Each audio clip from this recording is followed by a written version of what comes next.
Good morning, children. I am Arvind Soni, your English teacher from ABPS Rehla. Today I am going to start new chapter from Literature Reader, The Boy Who Could Not Finish A, written by Nari Vichachi. Okay, children, let's move on the main content of this chapter. Chapter 6, The Boy Who Could Not Finish A. Okay, children, first I'm going to read this chapter. You all have to listen carefully. The problem with me is that I cannot finish a. It doesn't matter if I am speaking or writing, my sentence just kind of tell. Sometimes they stop halfway, while at other times I almost make it to the. This causes me great problems, as you can. For my last essay, my English teacher gave me a grade of 0 out of. So I have decided to. I have packed my. You will never find.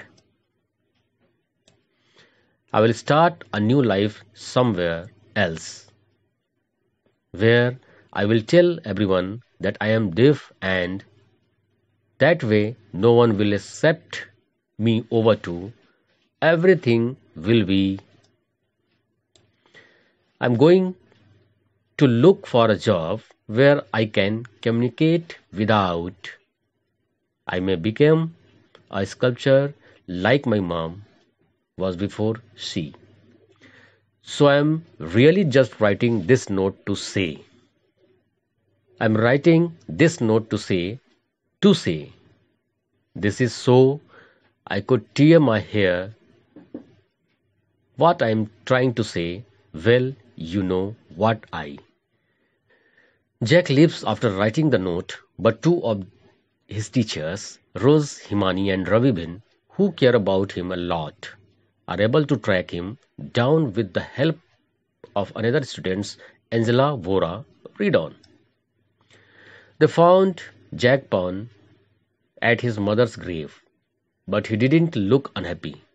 He looked busy. He was holding what looked like a toothpaste tube and was carefully staying a statue of an angel and the head of the grave. He turned his head as Rose and Ravi approached, but didn't seem surprised to see them. The doctors can't cure, Jack told them. Lots of them have tried, and they have all. I'm fed up of not being able to complete a. So I decided to leave and find somewhere else too, but first I want to try. What are you doing? Rose asked. Is that toothpaste? It's a type of glue used by stone mason. Use this stuff for repairing. I looked it up on the. He held it up and Rose read the words on the side. Rockrete epoxy stone adhesive. Ravi stepped forward. Can I help you? What are you doing? Next page. My mom used to be a. She made this statue of an just before she, but you see it's damaged, said Angela. It's damaged. The tip of the tongue was snapped off. Rose examined the angel's head closely. Angela was right. The angel on his mother's grave was singing, but the tip of her tongue had been chipped off. Jack held up a silver of grey stone. I have got the missing. I found it on the. It was right here, at my feet.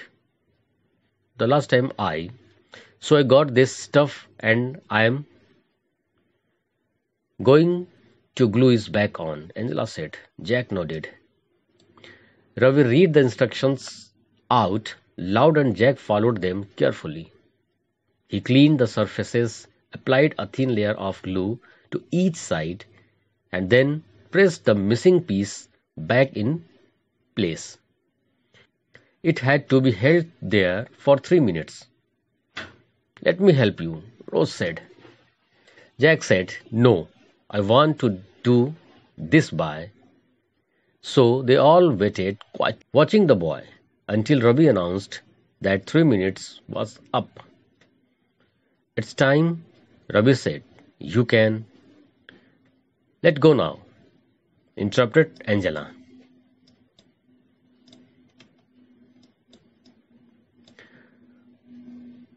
In the last phase, Jack Pond released the angel's tongue and stepped back. The piece stayed in place. Now the statue was complete. The angel looked much better. "Well done," Rose said. The boy grinned. "I think it's going to be fine now," Jack said. "Mom will be much happier." The four of them stood to look at the statue for a few seconds. Then the silence was broken by the twinkle of a passing ice cream seller. "Let's celebrate," said Rose, taking out her purse. "Yeah," Angela said. "Let's get some ice cream," Jack interrupted. Nari Vitachi. Okay, children, now I'm going to explain it. The boy who could not finish a. Children, यहाँ जो बच्चा है वो अपने sentence को complete नहीं कर पाता है, यानी कुछ पार्ट जो है सेंटेंस का वो मिसिंग होता है. तो हमें समझना होगा कि उसके आगे क्या वो बोलना चाहता है. Okay, let's start. The problem with me is that I can not finish a sentence. यानी कि मेरी प्रॉब्लम जो है वो ये है कि मैं कोई भी सेंटेंस पूरा कंप्लीट नहीं करता हूं. It doesn't matter if I am speaking or writing, my sentences just kind of tail off. मतलब ऐसा लगता है कि मेरा सेंटेंस जो हैंग अप हो गया है, आधे में रुक गया है. Sometimes they stop half way, while at other times I almost make it to the end. यानी कभी कभी मैं जब कुछ बोलता हूं या लिखता हूं तो ऐसा होता है जैसे मैं बीच में रुक गया हूं या भूल गया हूं. This causes me great problems as you can see. तुम देख सकते हो कि ये मेरी एक ग्रेट प्रॉब्लम है, क्योंकि समझ में नहीं आएगा कि हम क्या कहना चाह रहे हैं. लास्ट का अगर आप वर्ड मिसिंग अगर होगा तो आप समझ नहीं पाओगे, और आप देख सकते हो किस तरीके से मेरी ये प्रॉब्लम मुझे फेस करना पड़ रहा है. For my last essay my English teacher gave me a grade of 0 out of 10. मतलब 10 में से मुझे 0 मिला, because I don't complete my sentences. So I have decided to leave. I have packed my bags. You will never find me. यानी अब इस वजह से, क्योंकि स्कूल में अगर वो 0 उसे मार्क्स मिल रहे हैं तो इसका मतलब वो कुछ नहीं कर सकता है. तो उसने क्या डिसाइड किया कि मैं इसे यहाँ छोड़ करके चला जाता हूँ, अपना बैग पैक करके. You will never find me, और आप मुझे फिर दोबारा नहीं देख सकोगे.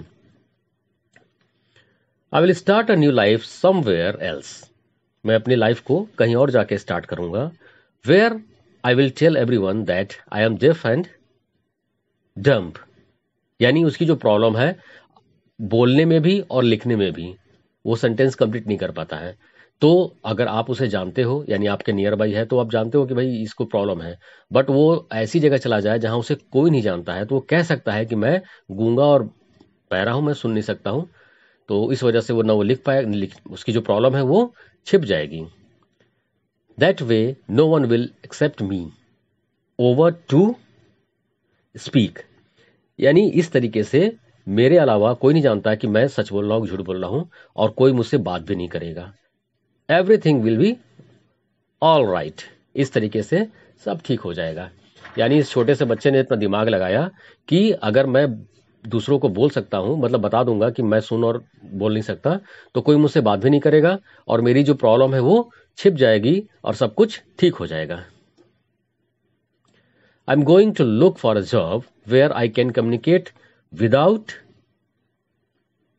स्पीकिंग। यानी मैं एक ऐसा जॉब ढूंढ रहा हूं जिससे कि मुझे बिना बोले काम करना पड़े। I may become a sculptor like my mom was before she passed away. यानी इसकी जो माँ है वो पास्ट अवे, डेथ हो चुकी इसकी माँ की, लेकिन इसकी माँ भी एक स्कल्पचर थी, जो sculpture and artist who makes statue बनाने वाला। यहाँ बोलने की जरूरत नहीं पड़ती है। अगर आप अच्छे स्कल्पचर या अच्छा कोई पेंटर हो तो उसमें बोलने की जरूरत नहीं है, आपको सामने ऑब्जेक्ट को देखना है और उसे हूबहू वैसा बना देना होता है। तो इसने भी डिसाइड किया।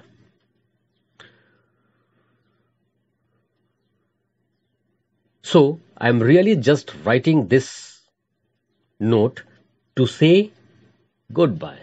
अब वो एक नोट लिख रहा है जिससे कि जो भी उसको जानने वाले, जहां पर वो रह रहा है वहां के लिए, ताकि लोग जान जाए कि अब मैं वाकई में यहां से जा रहा हूं और गुड बाय नोट लिख रहा हूं। Okay children, next page continue. I am writing this note to say bye, to say goodbye. This is so painful, I could tear my hair out. What I am trying to say in farewell, well, you know what I want to say.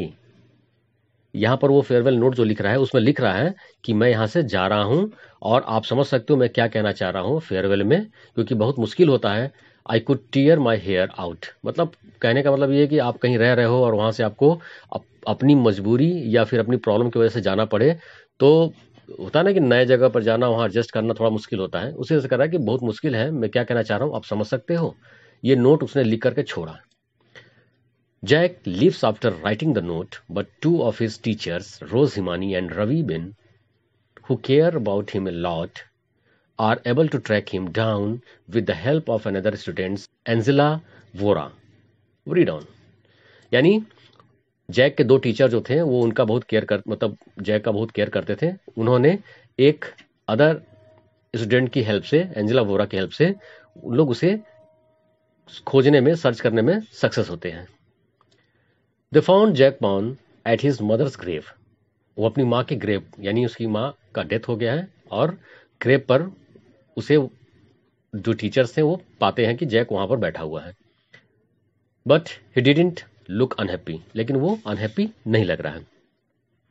He looked busy, he was holding what looked like a toothpaste tube and was carefully studying a statue of an angel at the head of the grave. यानी उनके head के पास, जो grave है उनकी माँ के head के पास एक स्टैच्यू रखा हुआ है जो कि एंजल की है, एक मूर्ति बनी हुई है। He turned his head as Rose and Ravi approached, but didn't seem surprised to see them. उसने ऐसे ही सिर घुमाया, रोज एंड रवि दोनों आते हुए दिखाई देते हैं, बट उसे सरप्राइज फील नहीं हुआ, क्योंकि वो जानता था कि ये बेस्ट टीचर हैं और हमें हमारे हैंड राइटिंग जो भी मैंने लिखा है गुड बाय नोट, उससे वो पढ़ करके यहाँ तक आ जाएंगे। The doctors can't cure, Jack told them. Jack कहता है कि डॉक्टर जो है वो मेरी माँ का क्योर नहीं कर पाए। Loads of them have tried and they have all failed. यानी सभी ने बहुत कोशिश की, डॉक्टरों ने कोशिश की, बट वो फेल हो गए। I am fed up of not being able to complete a sentence. मैं फेड अप मतलब मैं दुखी हूं कि मैं एक सेंटेंस कंप्लीट नहीं कर सकता। So I decided to leave and find somewhere else to do something. यानी मैं कुछ अलग करना चाहता हूं, but first I want to try. यानी लेकिन मैं पहले ट्राई करूंगा। What are you doing? Rose asked. Is that toothpaste? It's a type of glue used by my mother. Stonemanson used this stuff for repairing the statue. I looked it up on my mother's grave. यानी ये कहता है कि पूछता है कि जो तुम्हारे हाथ में है क्या वो टूथपेस्ट जैसा क्या है, तो कहता है कि एक तरह का ग्लू है जो मूर्ति बनाने वाले स्कल्पचर होते हैं जो वो यूज करते हैं इसको, और इसे मैंने यहाँ अपने मदर्स के ग्रेव पर पाया। He held it up and Rose read the words on the side, Rocrete epoxy stone adhesive. ये उस जो ग्लू था उसका नाम है। Ravi stepped forward, can I help you, what are you doing. Ravi थोड़ा आगे बढ़ के कहते हैं, क्या मैं तुम्हारी मदद कर सकता हूं, क्या तुम कर रहे हो। Next, my mom used to be a sculptor, she made this statue for an year just before she passed away, but जैसे ही मतलब उन्होंने मूर्ति को फिनिश किया, just before she finished it, but you see it's damaged. लेकिन आप देख सकते हो कि ये जो मूर्ति है वो डैमेज है। Damaged, said Angela. एंजेला कहती damage, it's damage. The tip of the tongue was snapped off, यानी उसका जो टंग है वो टूट गया है।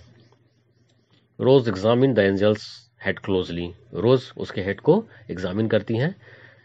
एंजेला वॉज राइट, एंजेला सही बोल रही है। The angel on his mother's grave was singing, जो एंजल है यानी उसकी माँ के ग्रेव पर जो एंजल रखा गया है वो गाना गा रही है। But the tip of her tongue has been chipped off, chipped off means होता है टूट जाना। Jack held up a silver of grey stone, I have got the missing piece. Missing piece यानी जो जीप का जो टुकड़ा था वो उसे मिल गया था। I found it on the grave, यानी वो जो ग्रेव था वहां पर उसे वो पीस मिला। It was right here at my feet the last time I saw, so I got this stuff and I am mend it. यानी अब वो उस टंग को रिपेयर करने वाला है। Going to glue is back on, Angela said. Jack nodded, मतलब वो कहते हैं कि अब उस पर ग्लू लगा करके इसे फिक्स कर दो। Ravi read the instructions out loud and Jack followed them carefully. Ravi जो उनके टीचर हैं वो इंस्ट्रक्शंस को पढ़ते हैं कैसे इसको यूज करना है, और जैक उसको फॉलो करता है। He clean the surfaces, applied a thin layer of glue to each side and then press the missing piece back in place. दोनों जो पीसेस जोड़ना था उसमें दोनों दोनों तरफ वो एक हल्का सा लेयर ग्लू का लगाते हैं और उसे पकड़कर फिक्स करते हैं, मतलब पकड़े रहते हैं। It had to be held there for 3 minutes, मतलब इसे वो आप 3 मिनट पकड़ के रखना होगा। Let me help you, Rose said. Rose यहां पर कहती हैं कि मैं तुम्हारी मदद करती हूँ। Jack said no, I want to do this by itself, मतलब मैं इसे खुद से ही करूंगा। So they all waited quietly watching the boy until Ravi announce that 3 minutes was up, यानी तब तक वो लोग वेट करते रहे जब तक रवि सर ने न कह दिया कि 3 मिनट हो गया है। It's time over, Ravi said, you can see, you can leave now. Let go now, interrupted Angela. And the last page, Jack Pawn release the angel's tongue and stepped back. अब उसके जो टंग को उसने छोड़ दिया और एक कदम पीछे आता है। The piece stayed in place, अब जो पीस था टुकड़ा था वो बिल्कुल अपनी जगह पर फिक्स हो गया है। Now the statue was complete, अब जो स्टेच्यू है वो पूरी तरह से कंप्लीट हो गया है। The angel looked much better, अब वो एंजल बहुत पहले से बहुत अच्छी लग रही थी। Well done, Rose said. The boy grinned, grinned means होता है हल्का सा मुस्कुराना। I think it's going to be fine now, Jack said, mom will be much happier. अब कहता है कि जैक कहता है कि अब ये बहुत अच्छा हो गया है, जो मॉम है वो ज्यादा खुश हो जाएंगी। The four of them stood look at the statue for a few seconds, then the silence was broken by the twinkle of, twinkle means घंटी, घंटी की आवाज, of a passing ice cream seller. Passing ice cream seller means वहां से ice cream बेचने वाला जा रहा था और उसकी घंटी ने लोगों के साइलेंस को तोड़ा। लेट्स सेलिब्रेट, सेड रोज। रोज कहती हैं कि अब हम सेलिब्रेट करते हैं। चेकिंग आउट हर पर्स, उसने अपने पर्स को निकाला। Angela said, let's get now. some ice cream, Jack interrupted. Jack बीच में रोकते हुए कहता है कि हाँ चलिए हम लोग कुछ आइसक्रीम खाते हैं. Okay children, now I'm going to stop here. Hope you all have understood very well, because this chapter have many incomplete sentences. In the next class I will solve the exercise of this chapter. Till then, keep study. Goodbye.